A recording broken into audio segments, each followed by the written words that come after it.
Estamos en Espacio Público, soy Álvaro Pop y continuamos con esta conversación que nos permite hacer comunicación.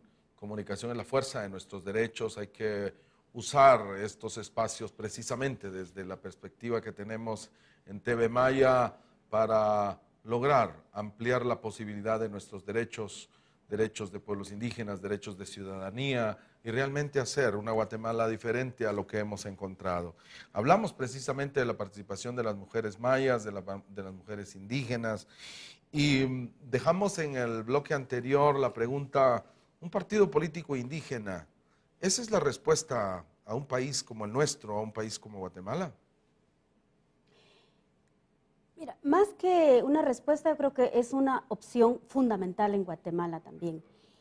Aparte de que puedan haber otros partidos políticos, no tantos como, como ha habido ahora, pienso que es importante la experiencia de un partido indígena, pero donde no sea solo lo étnico, no sea solo el elemento cultural lo que reúna.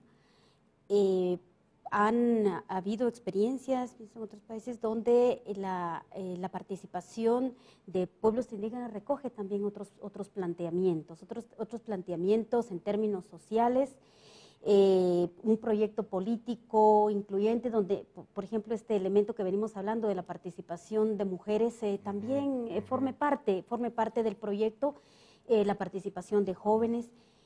Pero además la serie de demandas históricas y demandas relativamente recientes que tienen pueblos indígenas. ¿Qué conclusiones puedes sacar de la primera participación de Rigoberta Menchú en el ejercicio electoral anterior, no este que todavía estamos viviendo, sino nuestra querida hermana Rigoberta participó abriendo una brecha importante, pero obtuvo unos resultados que para muchos no explicaban la magnitud del tema de pueblos indígenas que en el interior del país y en nuestro país en general se vive? ¿Cómo analiza los primeros resultados de Rigoberta? En términos positivos, pienso que fue una apertura bastante simbólica, o sea, simbólica digo, no reduciendo los resultados, sino por lo que representa para las comunidades, por lo que representa para los pueblos indígenas el hecho de que una mujer de extracción humilde, podríamos decir, con una trayectoria de lucha en torno a derechos humanos, pueblos indígenas, comunidades campesinas, esté al frente en una candidatura de este tamaño, fue muy importante porque entonces rompe también contradicciones y paradigmas respecto a las posibilidades no solo de llegar a ocupar ciertas candidaturas, sino también en la posibilidad de que la población tenga por quién votar. Mucha población por primera vez votó en ese momento también. Entonces, es la construcción de un símbolo que tiene que ver con el sí podemos y sobre todo me parece que motiva mucho la participación de mujeres indígenas, pero de alguna manera también desmotiva los resultados. Sí, sí desmotivan. Entonces, las explicaciones podrían estar en torno a la sociedad que tenemos. Yo te decía que dentro de la misma población indígena se podía escuchar comentarios de es que si llegamos y no podemos, y no vamos a poder ejercer, es que pues hay que saber mucho para poder llegar a la presidencia, pero es donde yo hablaba de las exigencias que nos hacen, pero las autoexigencias también, por querer hacer un ejercicio mejor, un ejercicio diferente. Autoexigencias, eso es muy interesante, porque hablando un poquito y ampliándonos alrededor de ese tema, significa que nosotros nos exigimos más a nosotros mismos. Así es, porque tenemos una sociedad que está encima de ver qué haces, cómo lo haces, en dónde eres diferente, pero además la intención de hacer cosas diferentes. Entonces, el peso de la presión que se puede sentir, no solo por esos lastres de discriminación que tenemos, sino también por el querer transformar situaciones, hace de este ejercicio una situación más complicada. Ahora, me parece que la sociedad sigue siendo racista. Hablamos de que Guatemala, el Estado es racista y a la hora de la hora, ya sea por subestimación de quien va a votar o por rechazo a la candidatura de Rigoberta, entonces eso se refleja en términos numéricos también. De todas maneras, yo pienso que el tema de las alianzas también ha sido importante siempre. El tema de las alianzas y no alianzas coyunturales, no alianzas un mes antes de las elecciones y que se rompen al mes siguiente. Me parece que eso también ha sido una debilidad del proyecto.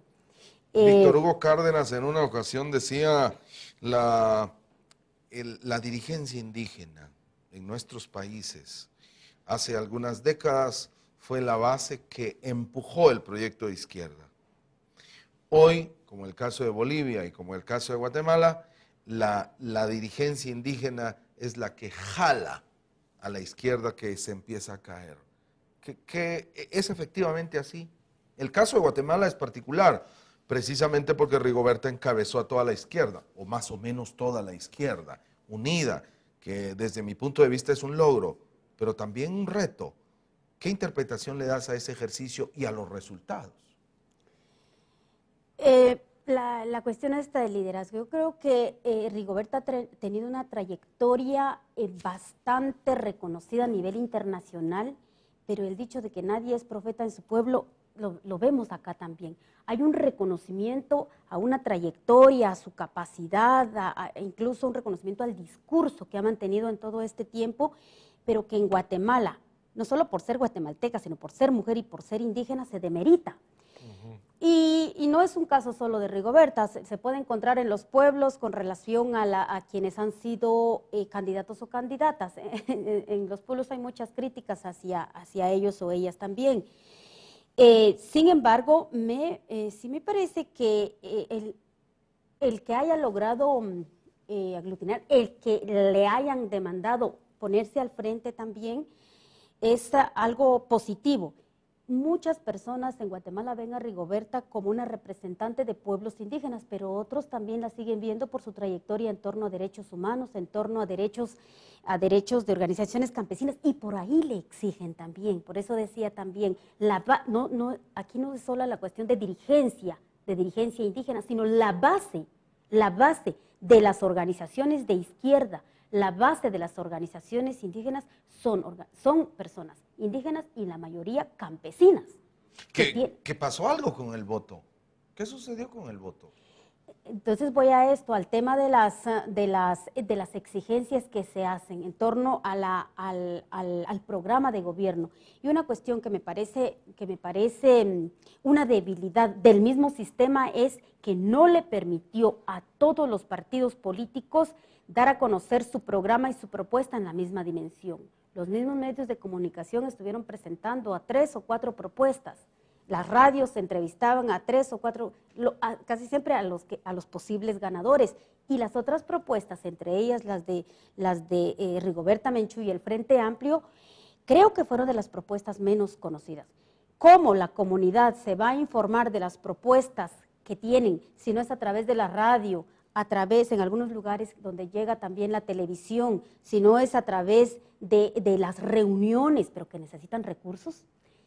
Si no está informada, si no conoce los programas de gobierno, va a tener dudas en torno al voto, porque las campañas negras también tuvieron un peso fuerte en este caso. Y entonces, como decía, a Rigoberta se le exige más que a los demás, por ser indígena, por haber sido su padre un dirigente campesino, por la trayectoria que ha tenido en torno a derechos humanos. Hay muchos sectores que le exigen más de lo que se podía escuchar en los pocos espacios televisivos o de radio que tuvo. ¿Por qué los mayas no votamos por Rigoberta?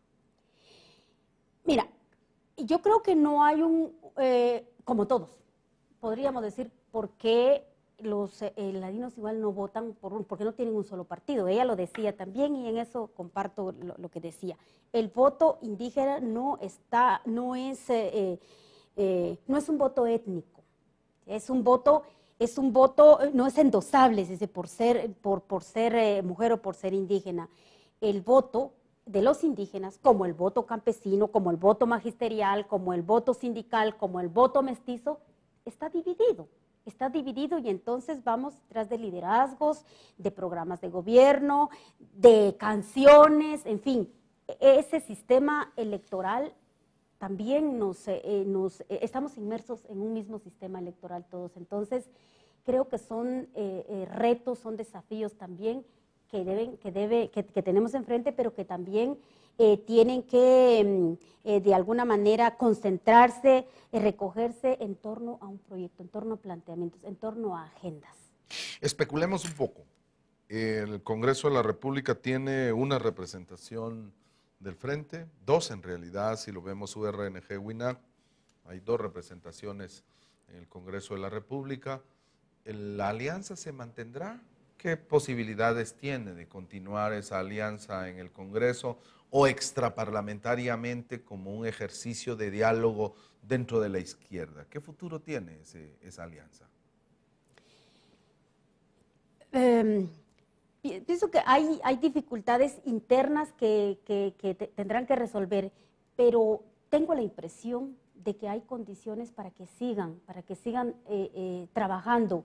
He escuchado declaraciones de algunas de las dirigencias nacionales y dirigencias locales de esta alianza que plantean ello, que plantean que la necesidad de superar la dispersión, de superar las divisiones, de unir agendas, de unir planteamientos, porque hay muchas cuestiones en común por la base, que decía que al final la base de la izquierda en su mayoría es indígena y es campesina. La base de WINAP es indígena, pero igual organizaciones con necesidad de tierra, con necesidad de salarios, en fin, las demandas étnicas y sociales están entrelazadas.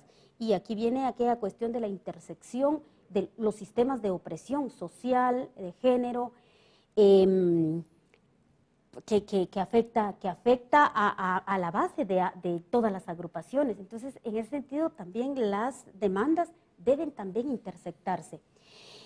Tanto obviamente por la demanda. Obviamente la necesidad existe, sobre todo cuando vemos que la discusión sobre los derechos de pueblos indígenas y el planteamiento de los partidos de izquierda necesitan encontrarse en reflexiones más estratégicas de cara a un balance ideológico en el país que, como en cualquier otro país, es indispensable. La pregunta aquí también es, los actores, los responsables de estos partidos y de estas expresiones políticas, ¿van a querer continuar con este diálogo? El país está preparado para una discusión sobre el tema de pueblos indígenas dentro de la izquierda. Yo pienso que aquí tiene que ver mucho también con la misma participación de los indígenas en la Unión. Se sabe ya de planteamientos que han tenido, incluso hasta de rompimientos que han habido por la falta de apertura a los planteamientos de pueblos indígenas. Es aquí donde decía que las demandas sociales y étnicas están tan entrelazadas que deberían estar tanto desde los planteamientos étnicos como desde la izquierda. No se puede ver una cuestión separada de la otra. Pero entonces, obviamente, el tema de doña Laura Reyes es separado del tema étnico.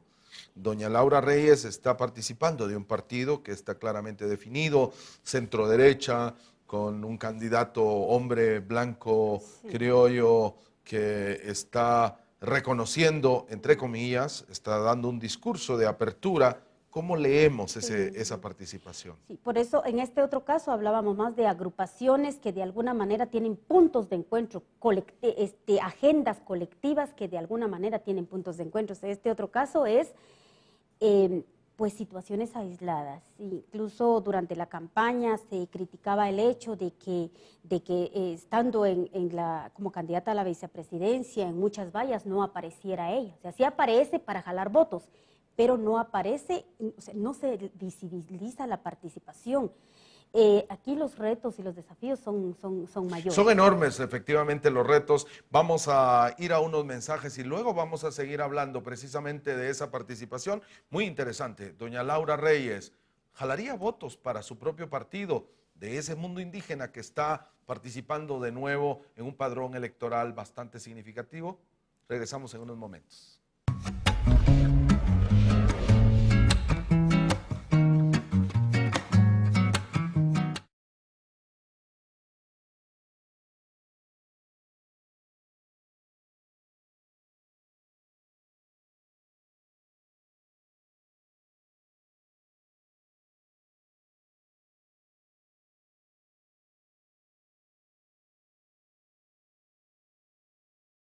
la participación de jóvenes, pero además la serie de demandas históricas y demandas relativamente recientes que tienen pueblos indígenas. ¿Qué conclusiones puedes sacar de la primera participación de Rigoberta Menchú en el ejercicio electoral anterior, no este que todavía estamos viviendo, sino nuestra querida hermana Rigoberta participó abriendo una brecha importante en Guatemala?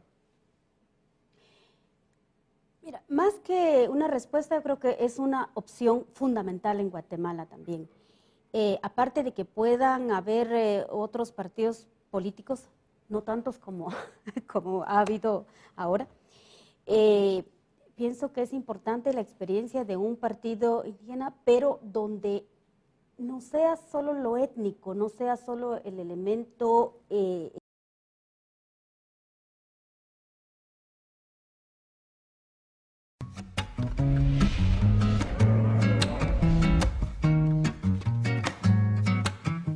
Estamos en Espacio Público, soy Álvaro Pop y continuamos con esta conversación que nos permite hacer comunicación. Comunicación es la fuerza de nuestros derechos, hay que usar estos espacios precisamente desde la perspectiva que tenemos. cultural, lo que reúna. Han habido experiencias en otros países donde la participación de pueblos indígenas recoge también otros planteamientos en términos sociales, un proyecto político incluyente donde, por ejemplo, este elemento que venimos hablando de la participación de mujeres también forme parte del proyecto. En TV Maya para lograr ampliar la posibilidad de nuestros derechos de pueblos indígenas, derechos de ciudadanía y realmente hacer una Guatemala diferente a lo que hemos encontrado. Hablamos precisamente de la participación de las mujeres mayas, de las mujeres indígenas y dejamos en el bloque anterior la pregunta, ¿un partido político indígena? ¿Esa es la respuesta a un país como el nuestro, a un país como Guatemala?